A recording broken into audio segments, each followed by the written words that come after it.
Political scientist Dr. Asante says news about the resignation of Trade Minister Alan Tremantain is in the right direction.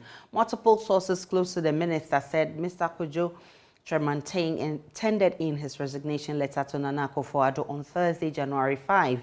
The president is, however, yet to officially communicate the acceptance of his resignation. The man, popularly called Alan Cash, has long been rumored to be nursing the ambition to contest the flag bearership slot of the NPP. We'll be hearing from Dr. Asante shortly, but first, what more do we know about Alan Tremantain? And of course, he was born on 3rd October 1955, married with 2 children. He speaks English and some French. Also, he's been around. He is an alma mater of the Hubert Humphrey Fellow of School of Management at the University of Minnesota, barrister at law from Ghana School of Law, graduate in economics from the University of Ghana, 6th form in Achimota School, and secondary education in Adisado College. Now, he's been Minister for Trade and Industry in Ghana since 2017, Minister for Trade and Industry between 2003 to 2007, Ambassador of Ghana to the United States 2001-2003. He's been coordinator of the African Trade Policy Center of the United Nations Economic Commission for Africa, his first regional director of Enterprise Africa, manager for Empretech program in Ghana. And those are some of the positions he's held. He's also worked with the World Trade Organization. He's founding member of the NPP. He served on the NPP National Executive Committee, on the Economic Management Team and Finance Committee. He's founding member of the Young Executive Forum.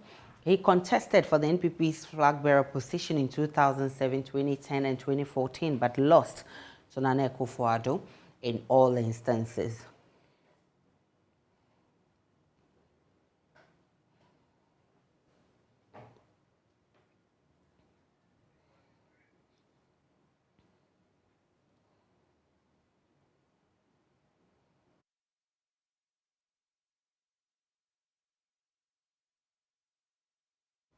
Well, a senior lecturer at the Department of Political Science at the University of Ghana and director of the Center for European Studies, Dr. Asante, believes his resignation is in the right direction. We'll be bringing you that sound shortly. He spoke on Newsdesk, but of course, the Ministry of Education has ordered public universities to refund monies paid above the 15% increment in fees. The ministry says those receipts were illegal and immediate measures must be taken to refund same. According to the Public Relations Officer of the Ministry, Kwesi Kwarteng, the ministry expects the refund to be made without delay to the students. This came up during a meeting with the University Council yesterday over the matter. Kwesi Kwarteng spoke for the ministry. Indeed, the law is very clear. I'm not sure any institution, any individual, whosoever he may be, may have the liberty to vary the law. This is not just a parliamentary decision, but a parliamentary decision backed by a law. And the law provides framework upon which such arrangements are supposed to be done. So on what basis will anybody say that for him, Parliament said this and they elected to do what is lower?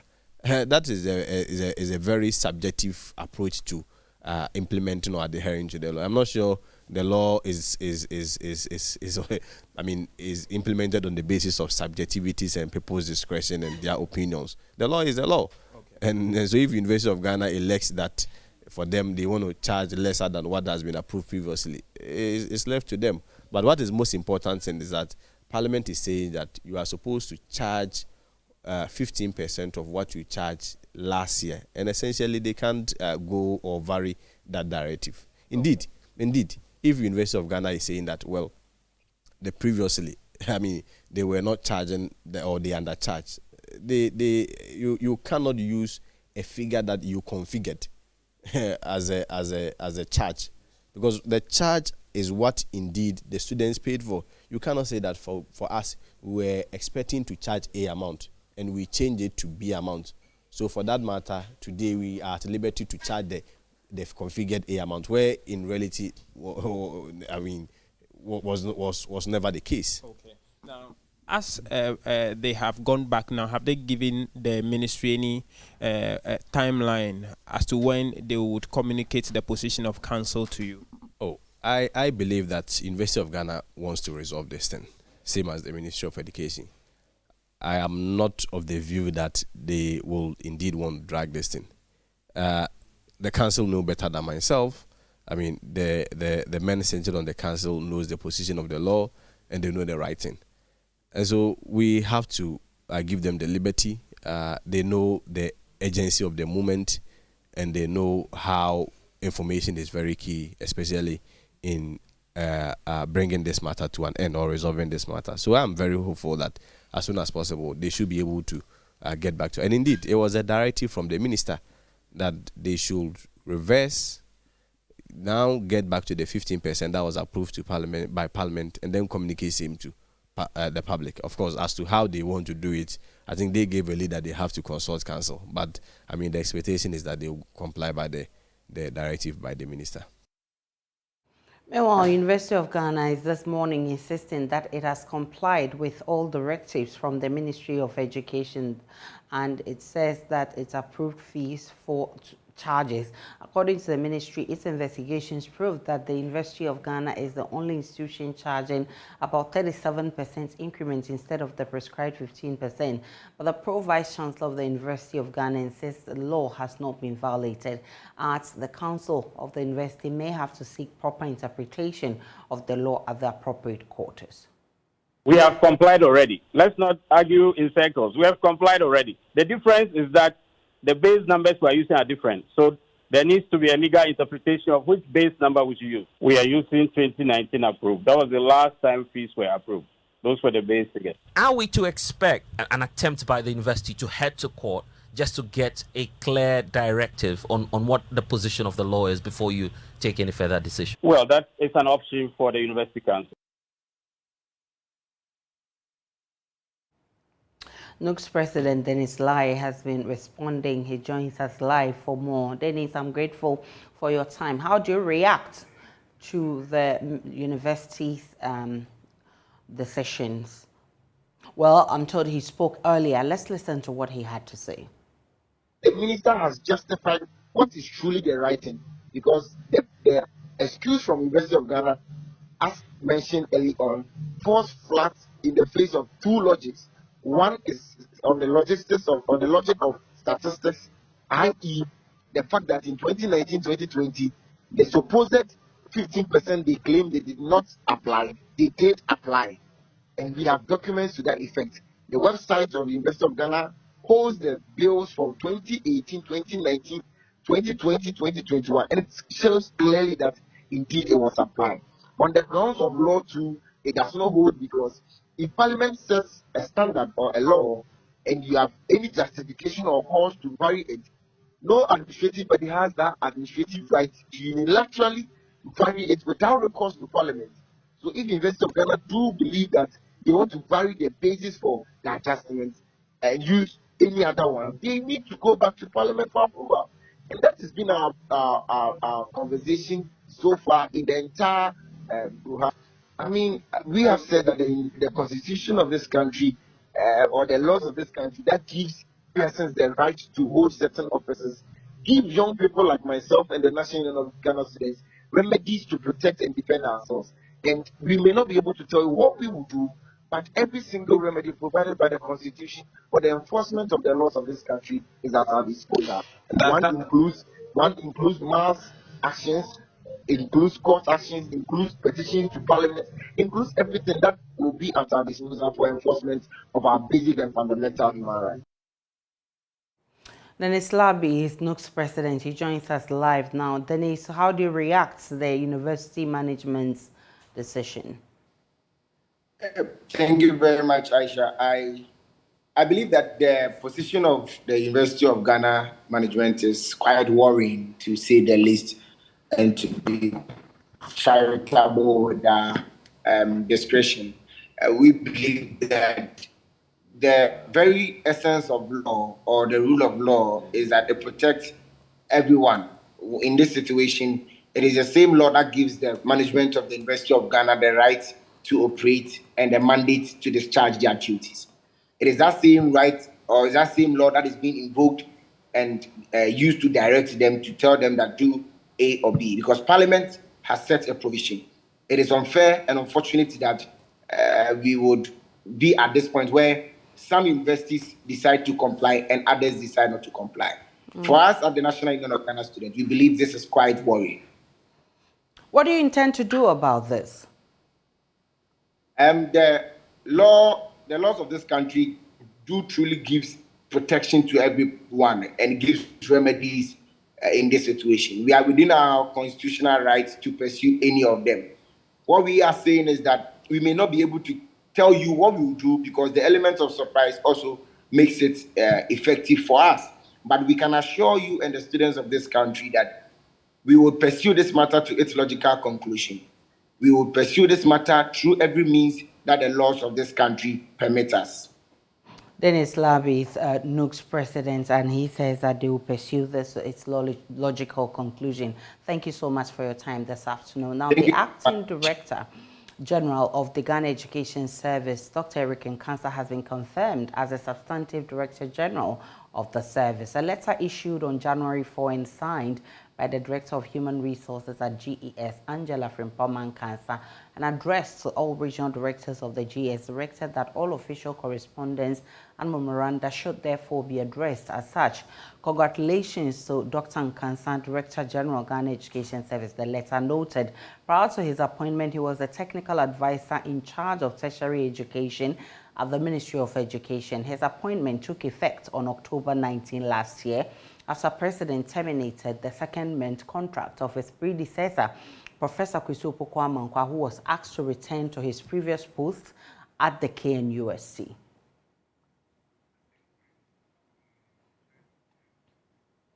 We're still live on Joy News today. Let's take a break. We'll be back with more.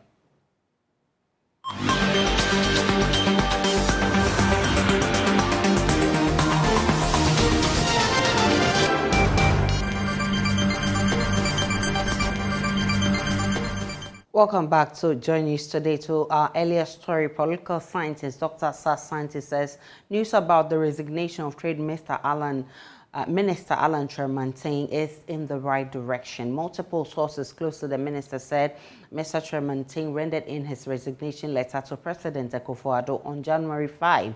The president is, however, yet to officially communicate the acceptance of his resignation.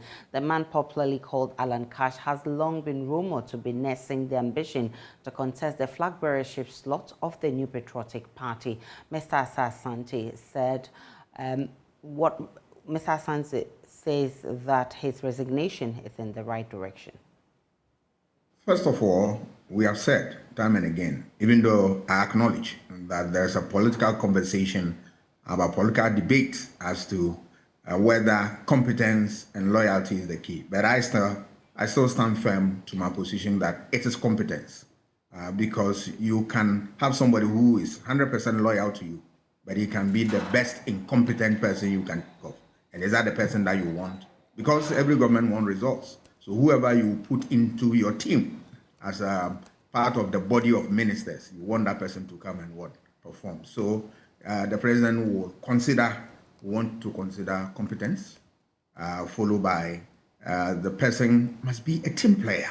Somebody is competent, but if he's not a team player, because remember that part of the provision of the Constitution, I don't have it on top of my head, says that you are going to team up with your sector minister, but this one is the minister himself. So you need competence. You need also a team player, that he must also be prepared to work with the team that he has in the ministry, the chief director and everybody another, so that you don't superimpose your will on them. It is true that as a minister, you owe it a duty to yourself and your government that you champion the agenda of government, but you need to also consult and confer with your team players. 3, you need also loyalty. Yes, somebody who is loyal to the president, so that the president can trust and confide a lot of things in, so that you and the president will share in the vision of the president. Apart from that, you should also be somebody who has your own vision, and that you want it to be brought to bear on what you are doing to further the agenda of government. And then you must also rise above reproach, somebody who has a very clean record and all that, and you want to maintain same at all times, so that you don't bring the government office into disrepute. uh, that kind of thing. These are some of the ingredients you need. But I believe that once the seat becomes vacant, the president will work the mathematics and come out with somebody who is worth the salt to be able to step into Mr. Alan Thomas's shoes and deliver what is expected of government. Let's turn our attention to COVID-19. The Ghana Airport Company Limited's new directive for passengers arriving from China and other countries starts today, Friday, January 6. Passengers will be required to present a valid negative COVID-19 PCR test result 48 hours prior to departure from the originating country. Again, they will be required to undergo mandatory COVID-19 testing on arrival at the Kotoka International Airport at no cost. Per the directive, all other passengers originating their journey from elsewhere other than China who are vaccinated or unvaccinated would also be required to present a valid negative COVID-19 PCR test results 48 hours prior to departure from the originating country. Passengers may also be randomly selected and offered tests on arrival, and non-Ghanaians arriving at KIA with fake or forged vaccination certificates will be quarantined and returned to the point of embarkation at their own cost.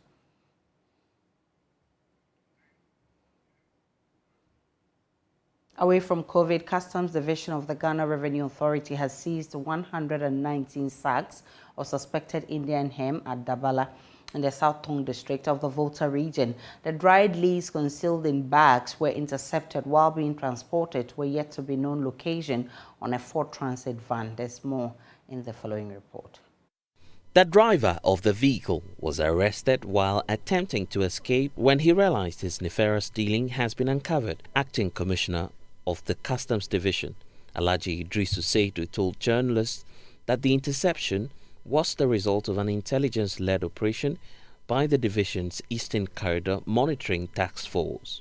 We had an information from very reliable source, and then they reacted to it and intercepted a van carrying Indian hemp. Then through interrogation, we got to know that there was another bigger truck which was carrying some of the substances. They followed up and realized that the bigger truck had even broken down on the way, and they had transferred most of the products to what they call a warehouse, but it was just some house to hide it from the security services. We were able to retrieve it, and they brought all to one of our substations. The driver of the van, the original van, was arrested, and we handed over to the police to continue the investigations. So we are now in the process of even handing over the whole thing to the Narcotic Control Board. We are a front line, so when we get it for deeper investigations, we hand over to the appropriate bodies to continue the investigation while we continue with the vigilance. Yeah, for a lot of those in the business, they know it is a crime, but they benefit from it. The problem is that majority of some of those who help them, like the drivers and this thing, they do it at the blind side of the owners of the trucks. And the owner of the trucks suffer because for us, even the truck which has been arrested, the law says it should be seized. He added that the police are pursuing other members of the group who are currently on the run. Those doing it must know that all the law enforcement agencies, from the border to internal, are aware and looking for them. And those who will be caught in it will face the full rigors of the law. So for the young ones, and mostly it is in the young ones who are doing it, they should know that their future, their entire future, and that of their families is at stake, because it's an international fight, and no matter how long you dodge, you will one day be caught. Large contraband seizures have become increasingly common along the border regions, a frequent route for drug trafficking. Revenue mobilization shortfalls blamed for development deficits in Ashanti Metropolitan, Municipal and District Assemblies in the Ashanti region failed to meet revenue mobilization targets. Available statistics indicate the assemblies were 33% behind target as at November 2022, together with erratic releases of the District Assemblies Common Fund led to developmental shortfalls in the region. Ashanti Regional Minister Simon Osei-Mensah has tasked the assemblies to effectively exploit resource potentials of their areas for the people to benefit. As at November 2022, the Ashanti Regional Coordinating Council had mobilized an amount of 63.4 million cedis out of targeted budget of 94.5 million cedis. The failure of the local assemblies to meet revenue targets adversely impacted implementation of developmental projects initiated in their jurisdictions. Regional Minister Simon Osei-Mensah wants MMDAs to strive to maximize internally generated funds to improve development of their areas. As much as I agree that the global economic hardship has had its toll on us as a nation, I will urge all MMDs to strive to maximize internally generated funds to improve the development of the areas and their jurisdiction, more especially when the funding from government sources are erratic, irregular, and sometimes even inadequate.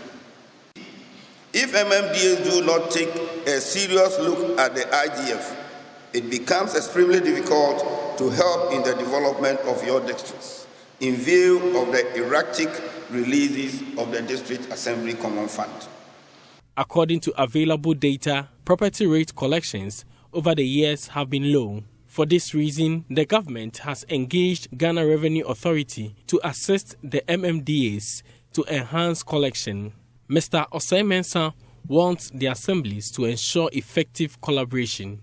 This is in line with Section 3E of the Ghana Revenue Authority Act 2009, Act 791, which indicates that the Ghana Revenue Authority shall advise district assemblies on the assessment and collection of their revenue. As you are already aware, agreements were signed between the assemblies and the Ghana Revenue Authority on 11th of November 2022. And I will urge you all to comply and cooperate with the Ghana Revenue Authority to ensure the success of the project, which has the potential to speed up the development of our districts. I am reliably informed that several training programs on the project will be rolled out for MMDs. Meanwhile, MMDCs are being urged to prioritize the submission of financial statements. Infractions are the result of non-adherence to internal control systems, the various laws, the various regulations. If you don't adhere to them, then they will raise them as an infraction. So we want to take them through some of the things they are supposed to do to avoid having these infractions. If you listen to me during my address, I told them that those who will not take serious interest in the financial issues, that's the MMDCs, who will not take serious interest in the financial issues at the various assemblies, will be queried. I think if the government is not mobilizing enough, at the assembly level, we should do our best to mobilize as much as that we can to supplement whatever comes from the center. For JoyNews, Nana Ojima, Kumasi. Plastics have become a headache for the country to deal with. Everywhere you turn, there are plastics lying around. The plastic bottle, for example, has become a major problem in this country. But why are people opting for plastic bottles? JoyNews' Kojo Brace explores alternatives that can help save our environment, prevent flooding, and also address the economic costs of poor environmental practices. For our Hotline documentary, here are excerpts.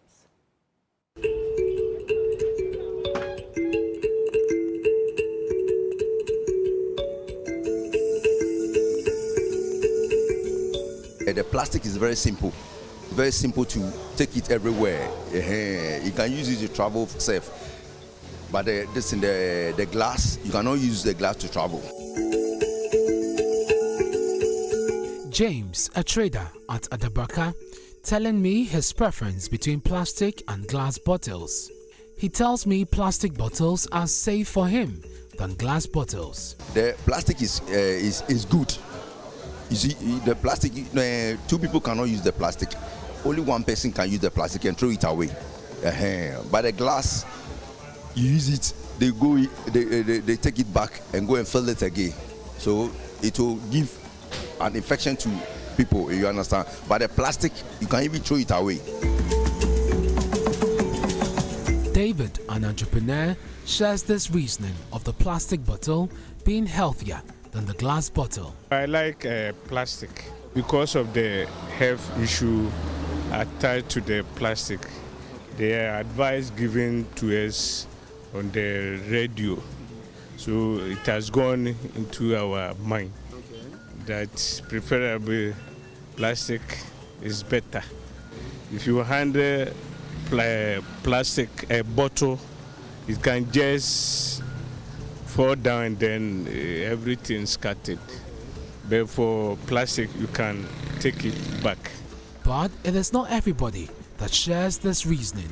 Sam is a regular patron at the popular restaurant in the capital city, Accra. He says, with his knowledge of the negative health implications of plastic bottles, he prefers glass bottles. When it comes to the way we dispose of plastic waste, we don't separate it from the other waste materials. So recycling it becomes a problem, and you go through a lot of cycles to separate them, and cost-wise it's high. So comparing the two, I think bottle will do. Surprisingly, I came across more people who are alert to the health impacts of plastic bottles and are therefore choosing glass bottles. The main reason why I prefer the glass bottles is that whenever you buy, let's take it for instance, with soda, Coke, and mineral and other stuffs, where they are ready to take the breakable bottles from you. But when it comes to the plastic, when you buy Coke plastic, you take it along, and if there is no substitute for keeping it safe, you realize that they will put it in the gutter, they will put it on the floor, and it becomes dead. You understand? So when it comes to the bottle aspect and the plastic aspect, I think I will support I like the bottle aspect. Our penchant for everything plastic, including water, is giving the country a huge headache in terms of managing it. According to the United Nations Environment Programme, plastic pollution is a global problem. Approximately 7 billion of the 9.2 billion tons of plastic produced from 1950 to 2017 became plastic waste, ending up in landfills or dumped. So what do researchers say? Professor William Gordon, a professor at the Environmental Studies at the University of Ghana, says research has shown that people ingest plastic particles from drinking water in a plastic bottle. Recent study looked at bottled water in about 9 different countries. And they looked at around 260 samples. And they found that there was an average of about 325 pieces of microplastic per liter. So if you drink just one bottle of water, the 500 mils, that means in a year you will ingest about 50,000 particles. Now the particles are of different sizes and they have different impacts. So they range from the size of a human hair to the size of a red blood cell in your blood, the one you have to use a microscope to see. And if you have something around the size of 20 microns, a micron is, let's say, 1,000th of a millimeter. So it's very, very small. It can actually pass through your blood vessels into your organs. So it will end up in your liver, it will end up in your kidney, And if you don't excrete through the urine, it will accumulate in your body. We'll take a break and return with business.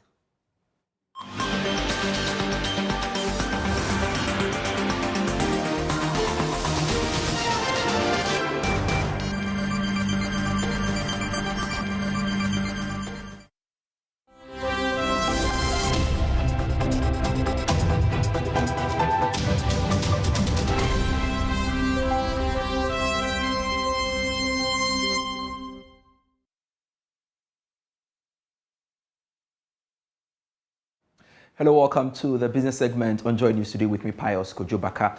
The Chief Executive Officer of McDan Group of Companies, Daniel Macaulay, has lamented the ineffectiveness of local content framework for Ghanaian businesses. According to him, a strong content base for businesses will create employment and promote growth of domestic manufacturing industries. He spoke to Joy Business at the maiden edition of the McDan New Year Business Forum. Well, you see, we have had a very weak local content laws and local content spirit. For me, if you look at, we can go the Nigerian way. You see, you go to Nigeria, local content is very strong. And it's also about time local businessmen supposed to have a big say in policy. And it looked like the whole business community is sitting back, watching on. To the politicians and government to take decisions for us. I believe that it's also about time we support government.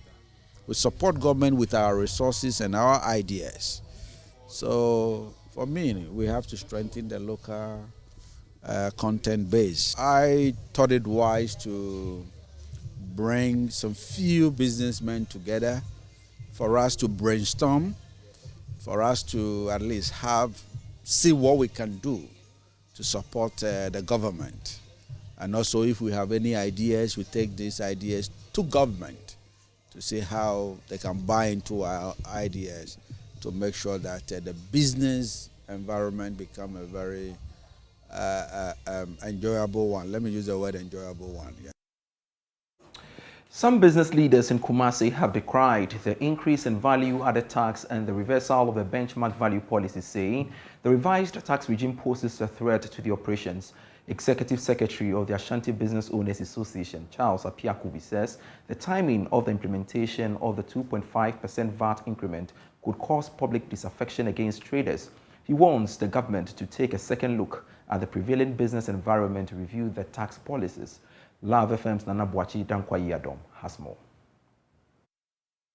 The Executive Secretary of the Ashanti Business Association, Charles Apiakubi, expects the government to have a better appreciation of current trends within the business community in making taxation decisions. He says there is a need for the government to have a broader conversation with traders in order to curb the burden of taxation on the cost of living. If government have not reviewed down taxation, how could businesses also reduce cost of selling?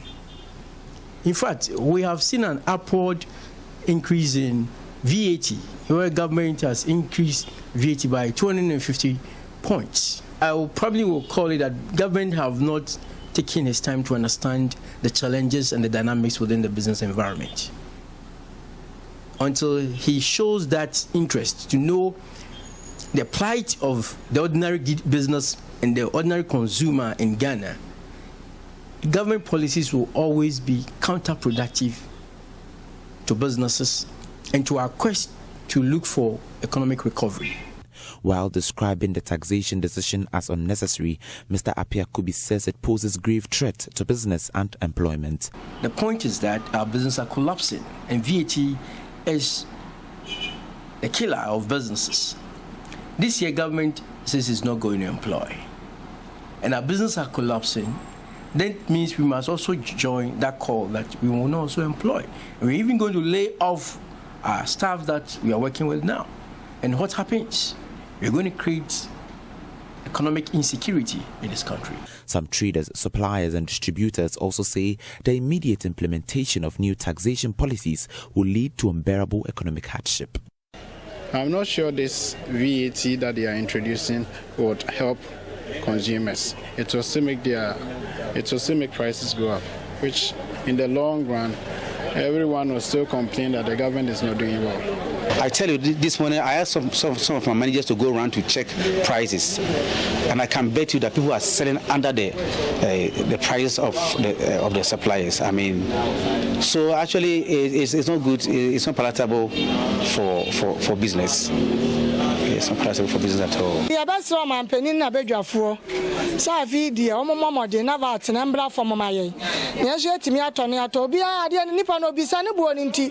Want to mean chop? Things are really expensive, but the prices of items were already high. The prices of chicken and eggs have gone up. Farmers in Kukwina Gubuam Kosiasiwo.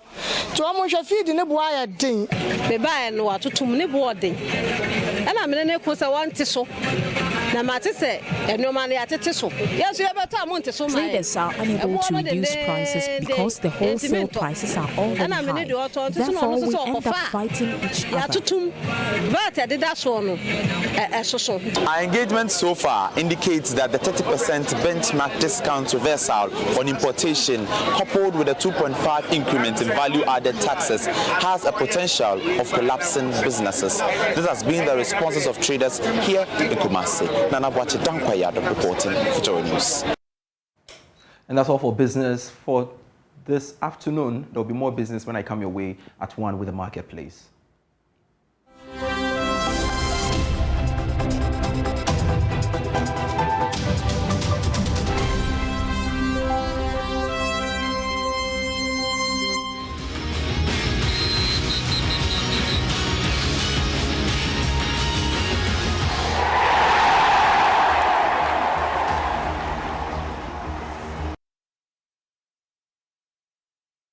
Let's do sports now on Joy News today. I am Muftau Nabila Abdullah, Vice President of the Ghana Athletics Association and President of the African Arm Wrestling Federation. Charles Osei Asebe has called on the government of Ghana to invest at least $3 million into top 10 sporting disciplines in the country. According to him, with such investment, the government would be supporting the athletes to be able to win medals for the country in the next 2-3 years. Proposal for 2023, one has been tabled by Muftau. Corporate institutions taking up athletes, not just athletics, but athletes in general. The other thing, you and I know, do you have an idea how much is invested in football tournament for Black Stars? I'm sure you do. So my proposal, and you can challenge me to this, all the top federations put together, government must find $3 million only. It's just about 1/3 or a quarter of how much is invested in a tournament for Black Stars. Government should find $3 million for our top federations. Let's find a fund manager to manage these funds.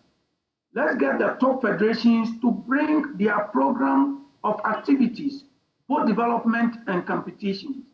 And I bet you, if the federations get that $3 million, managed by a funds manager, together with the programs from the federations, between now and France 2024 Olympics, you and I will see the results Ghana will bring.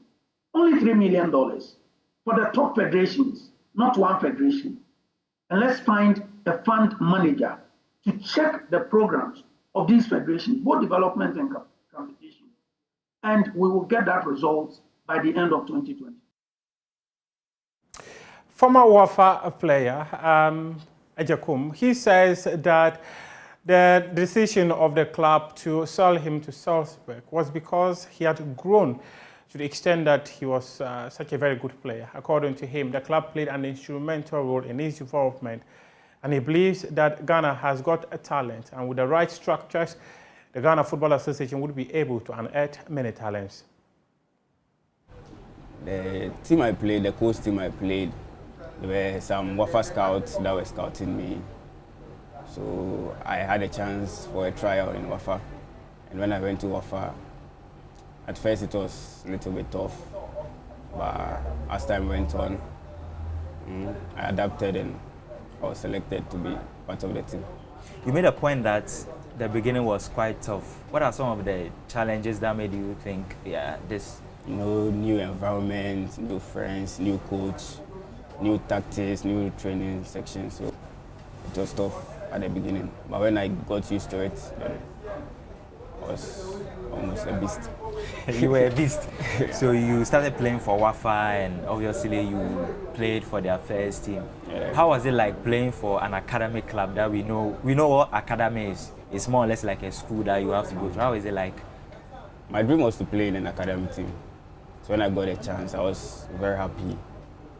And you know, Wafa, it's a good developing academy, and they helped me a lot in my development.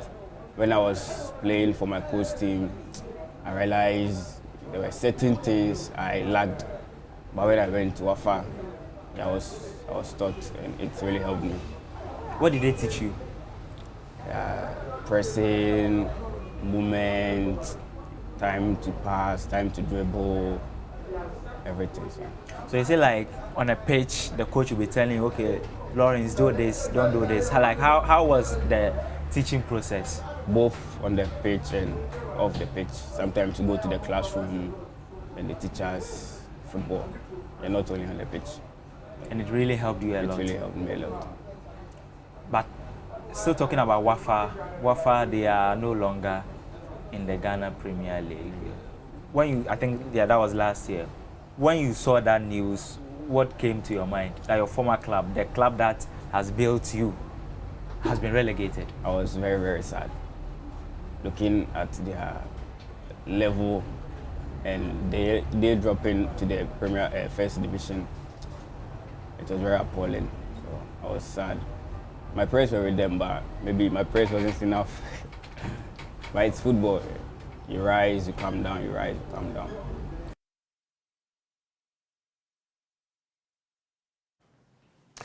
Let's wrap up with some fixtures in the Ghana Premier League that will be happening this weekend as the competition continues after the FIFA World Cup. Kumasi, Asante Kotoko, they are going to be in action. Accra House of Folk will come up against Tamale City, and they're going to be a host of other matches on March Day 10 in the Ghana Premier League. Kotoku Royals will come up against Brekum Chelsea. Accra Hearts of Oak will come up against Tamale City, as I mentioned. Accra Lions versus Legon Cities. Asante Kotoko versus Accra Great Olympics. Kalala United versus Real Tamale United. Bechim United will come against Kim Faisal.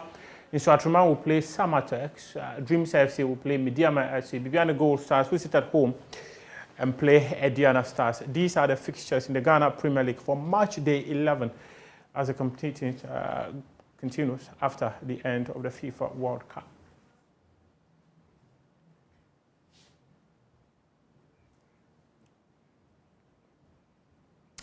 That's your sports now, but we do have more sports stories on my joyonline.com. Up next is World News.